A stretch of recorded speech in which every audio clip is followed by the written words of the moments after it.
चलिए शुरू करते हैं। विषय विद्यालय पाठ्यक्रम विकास बीएड चतुर्थ सेमेस्टर। छात्रों, आज हम इसमें मूल्यांकन के प्रमुख कार्यों के बारे में चर्चा करेंगे।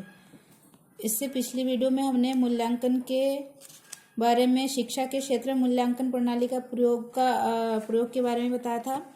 आज हम इस वीडियो में मूल्यांकन के प्रमुख कार्यों के बारे में चर्चा करेंगे, संक्षिप्त रूप से चर्चा करेंगे। चलिए शुरू करते हैं। शिक्षा के क्षेत्र में मूल्यांकन विभिन्न प्रकार के कार्यों को करता है। शिक्षा के क्षेत्र में मूल्यांकन विभिन्न प्रकार के कार्यों को करता है।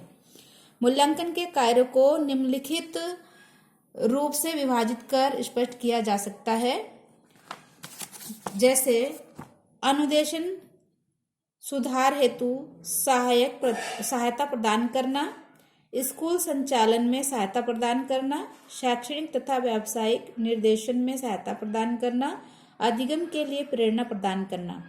तो ये जितने भी पॉइंट बताए हैं ये शिक्षा के क्षेत्र में मूल्यांकन के प्रमुख कार्य है। इसको हम क्रमबद्ध रूप से बारी बारी से जो है इसको अध्ययन करेंगे। तो चलिए शुरू करते हैं। सबसे पहला है अनुदेशन सुधार हेतु सहायता प्रदान करना। शिक्षण के दौरान शिक्षक यदि मूल्यांकन का सही तथा विवेकपूर्ण प्रयोग करे तो उसे अनुदेशन को आगे बढ़ाने और उसमें आवश्यक सुधार लाने में आसानी रहती है। किसी पाठ को पढ़ाने से पूर्व यह जान लेना आवश्यक होता है कि छात्रों को क्या आता है अथवा उसका प्रारंभिक व्यवहार क्या है। इन प्रश्नों का उत्तर शिक्षक छात्रों का मूल्यांकन करके ही दे सकता है तथा इस प्रकार के मूल्यांकन के द्वारा प्राप्त परिणामों को आधार बनाकर किया गया अनुदेशन ही सहज तथा सुव्यवस्थित होता है। अनुदेशन के दौरान भी मूल्यांकन के द्वारा शिक्षक यह जानने की चेष्टा करता है कि उसके द्वारा किया गया प्रयास व्यर्थ नहीं हो रहा है, अर्थात जो कुछ भी वह पढ़ा रहा है वह बालकों की समझ में आ रहा है अथवा नहीं। आवश्यकता पड़ने पर वह समझने में आने वाली पाठ्य स्थलों की पुनरावृत्ति करता है अथवा अपने पढ़ाने के ढंग में आवश्यक परिवर्तन लाता है। कक्षा में अनुशासनहीनता के कारण अनुदेशन की प्रक्रिया में जो गतिरोध उत्पन्न होते हैं उसका निदान भी शिक्षकों को मूल्यांकन द्वारा करता हुआ देखा गया है। शोर मचाने वाले, पढ़ाई की ओर ध्यान देने वाले तथा अपने को अधिक बुद्धिमान समझने वाली उद्यमी छात्रों को अनुशासित करने के लिए शिक्षक प्राय ऐसे प्रश्न करते हैं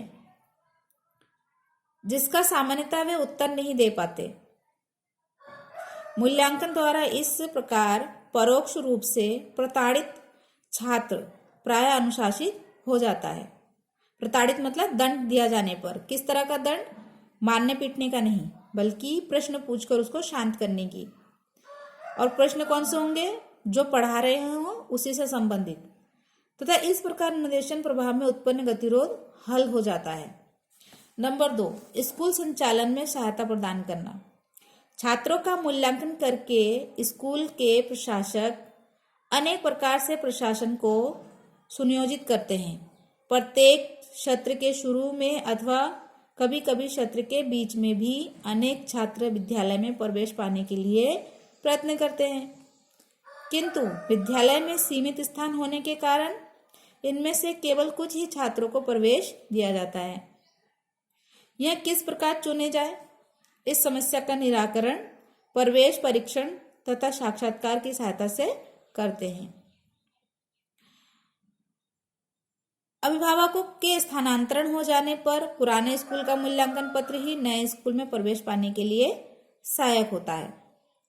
स्कूल में मेधावी तथा सामान्य विद्यार्थियों के लिए अलग अलग शिक्षण व्यवस्था करने के लिए प्रशासक मूल्यांकन को ही आधार बनाते हैं।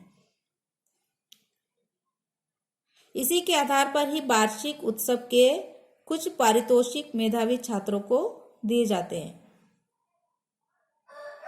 उपचार्य अनुदेशन हेतु योजना छात्रों के मूल्यांकन की सहायता से ही बनाई जाती है। छात्रों को एक कक्षा से अगली कक्षा में मूल्यांकन के आधार पर ही पदोन्नति दी जाती है। इतना ही नहीं, सरकार से प्राप्त अनुदान का उचित प्रतिपादन भी विद्यालयी अधिकारी मूल्यांकन के द्वारा ही प्राप्त परिणामों के संबंध में करते हैं। शैक्षणिक तथा व्यावसायिक निर्देशन में सहायता प्रदान करना।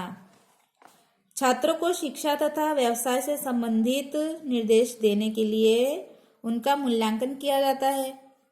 छात्र की अधिगम क्षमता, बुद्धि, रुचि की जांच परीक्षणों के द्वारा करने के बाद ही इस प्रकार का निर्देशन देना संभव होता है।